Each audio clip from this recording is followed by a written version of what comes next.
those stories tonight, March 30th, 1990. You adopt a child. You're thrilled to have this baby. You nurture it and care for it. And then as it grows, for no reason, it seems to you, the child does everything wrong. And you wonder, what on earth did you do wrong? What caused this? Well, one man who had this happen to his much-loved son uncovered a mystery, and in doing so, he brought himself sadness, but also understanding. And his discovery may help so many others. We feel this is one of the most important stories that we've done on 2020. That's true, because even after more than a decade of warnings about alcohol abuse by pregnant women and fetal alcohol syndrome, this story reveals a new dimension. The U.S. Surgeon General warns expectant mothers against taking any alcohol, during pregnancy. Reports about the dangers usually focus on pregnant mothers and babies. Tonight, in Tom Jarrell's two-part report, the grown-up faces of those who were poisoned in the womb. Come on. 20 years ago, a young single man made a personal decision that would change his life, but not in the way he had hoped. I just suddenly one day felt ready. I wanted a child, the same way anybody wants a child, and adoption was the only way for me to have one. Part Indian himself, Michael Doris adopted an Indian child who had been abandoned at birth and had spent the first 3 years of his life in foster homes. First time I actually saw him, there was this tiny little boy with black hair pushing trucks around on the floor. And I had read every adoption book I could get my hands on about, oh, he's going to be cold, he's going to be rejecting. And instead he just looked up at me and said, "Hi, Daddy." And then he went back to the trucks. And that's when I knew he was mine. The new father and son set off for New England, where Doris would teach college. But problems soon developed with Adam that were perplexing, both to Doris and to novelist Louise Erdrich, whom Doris married when Adam was 13. Adam had absolutely no memory for anything. He could not understand basic rules of behavior. But most troubling was the illogical way his mind worked. What Adam seemed to lack was that imagination, that if I do this, then X will happen. I think we reached a moment of discouragement, of real discouragement, and it occurred in a domestic incident that I don't know how it will sound, but one night my wife and I went out to dinner, and we were only gone for 2 hours, and we came back having had a wonderful time. And this kitchen was filled with water. There was water about 5 inches deep on the kitchen floor, and it was raining from the ceiling. They found water gushing from a broken pipe in an upstairs bathroom. But all the lights were out, and the door was closed. We went into Adam's room, and he was asleep on the bed with his clothes on, light off. And I woke him up, and I said, "What happened in the bathroom?" He said, "Nothing." I said, "Look, you were in the bathroom. The water's running. What happened?" He said, "Well, it wasn't my fault." I said, "What happened? Did you stand on the pipe and it broke?" I said, "Yes, but then I did the right thing." And I said, "What do you mean?" He said, "Well, when I leave the bathroom, I'm supposed to turn off the light and shut the door."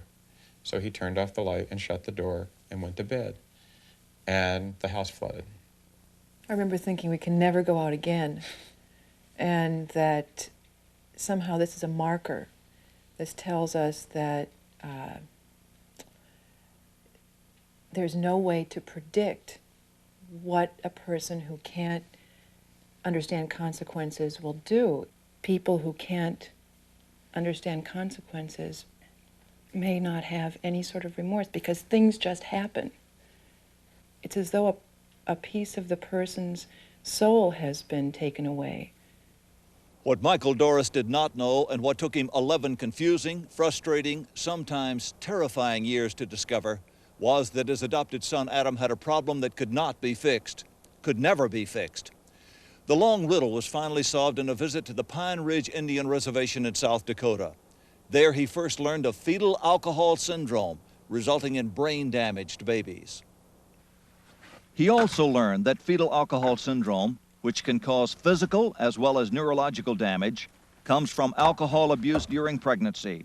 And he now discovered that was just what Adam's birth mother had done. She died shortly after our son was born from drinking antifreeze. So she was a person who was so dependent on alcohol that she obviously would drink anything. Doris's determination to learn all he could about fetal alcohol syndrome now led him to experts like Dr. Sterling Claren and Dr. Ann Streisguth. This is the only known cause of mental retardation that's entirely preventable. If women didn't drink anymore during pregnancy, there'd never be another case of fetal alcohol syndrome born. Is there a more dangerous time for the fetus to be exposed to alcohol? If you hit the fetus with alcohol on the 45th day of pregnancy, you will interrupt whatever's happening on the 45th day of pregnancy. What we're dealing with is an organism that's changing quickly.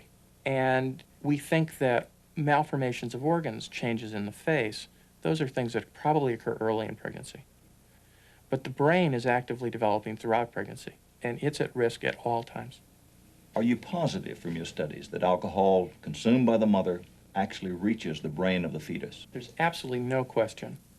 There's no safe time for drinking during pregnancy, and there's no safe amount. With the devastating news that his son had suffered permanent brain damage while developing inside his mother's womb, Doris finally understood that Adam, now a young man, faced a lifetime sentence of mental and physical handicaps that nothing could change. Driven to tell the world of the shocking reality of children destroyed by fetal alcohol, Michael Doris wrote a book called The Broken Cord. The response he received astonished him.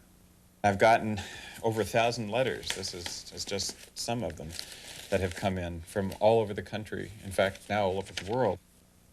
The personal tragedy spelled out in the letters Doris received revealed a problem more widespread than any researcher had yet uncovered. Most involved adopted children, since mothers who drink often can't care for their children. Here's one, for instance, from California. It says, 31 years ago, we adopted a 13-month-old. And goes on to say that our struggle would read like a chapter in your book. I recognized our son at once. His main symptoms were and still are an overwhelming urge to act in impulsive and usually inappropriate behavior with no thought for consequences. Not one of the scores of professionals who have dealt with him has ever suggested fetal alcohol syndrome. Dear Mr. Doris, my daughter's major deficit is that she just does not understand abstract thought. This also means that she does not understand cleanliness, eating patterns, or about taking things that do not belong to her. It is devastating, however, to acknowledge that this is permanent damage that can never be really fixed. Dear Mr. Doris, we too adopted a son whom we later found to have fetal alcohol symptoms. How I needed that information while Johnny was growing up and I was so immersed in wondering why he was not right. Our son has a very large vocabulary and was always seen as bright because of this. Who is going to believe that a kid who tests 2 grades ahead in vocabulary can't tell time? Dear Mr. Doris, John and I adopted Kathy at the age of 3. Now Kathy is 16. We feel we may have an answer to our questions of why she has no friends, why she can't read and follow the directions of the box of Jell-O pudding, why she makes statements in public that are completely out of place, why she doesn't seem to understand that the rules of society are meant for her too. When Michael Doris described his son Adam, he was actually talking about Kathy. I've got the pages marked, and there must be at least 30 notations in there that he talks about Adam's behavior. And that's Kathy. The Phillips family spent 7 harrowing years trying to get answers from doctors, psychiatrists, and finally committing their adopted daughter Kathy to a mental hospital before they found help in a bookstore. One phone call and they got an appointment for Kathy with the experts listed in Doris's book. The Phillips quickly learned that most FAS children can be easily recognized by experts. It was really very simple. He measured her face, he measured the eye sockets, and he looked at her mid-face. We're used to looking at people so that we think the distance between their eyes is exactly equal to the distance of the eye slit. The distance from here to here, in most folks, is exactly equal to the distance from here to here. Now, it looks like these eyes are too far apart because the distance between the eyes is, in fact, bigger than the distance of the eye slit. But by measurement, it's the eye slit itself that's short. The filtral furrows, those lines that should come through this area, are flattened. The upper lip is thinned. 1 in 500 children born in America have this recognizable physical damage from their mother's continuous alcohol abuse during pregnancy. But experts believe there are countless other children damaged by pregnant women who drank in binges. These children don't show the physical deformities, but can suffer similar neurological damage that affects their behavior. And it's the behavioral problems, their inability to understand right and wrong, that gets FAS kids into trouble, especially as they reach their teens. For example, they can't seem to learn that if you take something that belongs to someone else, it's considered stealing.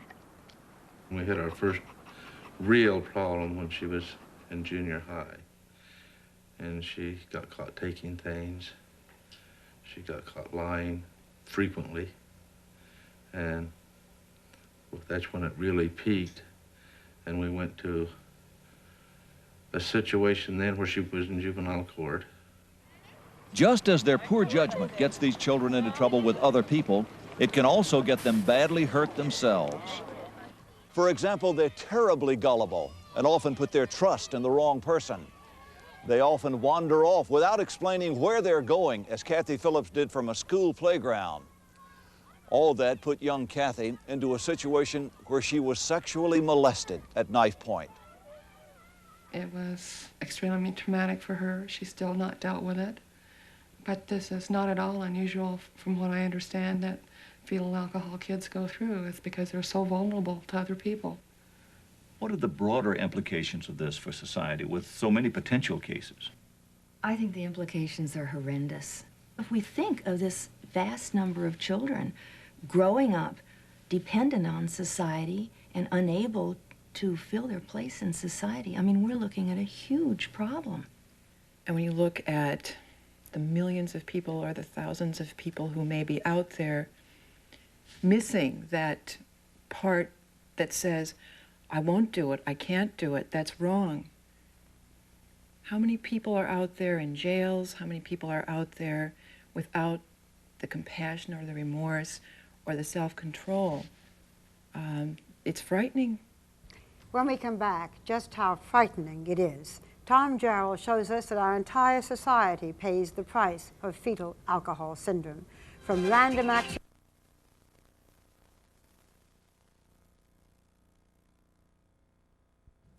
In case you joined us late, we've been telling the story of author Michael Doris. His book, The Broken Cord, has enabled parents nationwide to discover that their children are the grown-up victims of fetal alcohol syndrome.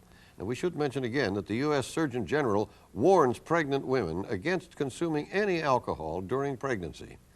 Without diminishing that warning, it's believed that the kinds of cases we're seeing in Tom Jarrell's report are children of mothers who were chronic abusers of alcohol. Tom picks up the story.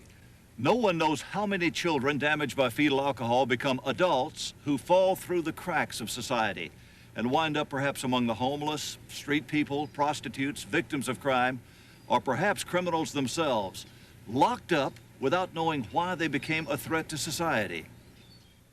One letter Michael Doris received in response to his book tells of one such story. Dear Michael, I work with attorneys who are defending American Indians who are facing the death penalty in California. The enclosed 6-page report involves a recent case I worked on. 29-year-old Charles Gaston will never leave the California prison system.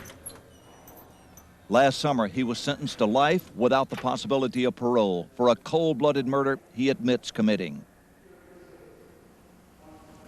Early one evening nearly 2 years ago, Charles Gaston was hanging out here in a Sacramento City park with the drifters who were his only friends. He got up from his park bench and walked unarmed into the cigar and candy store across the street. I walked in there with the intent to do a robbery. I slipped my hand under a jacket that I had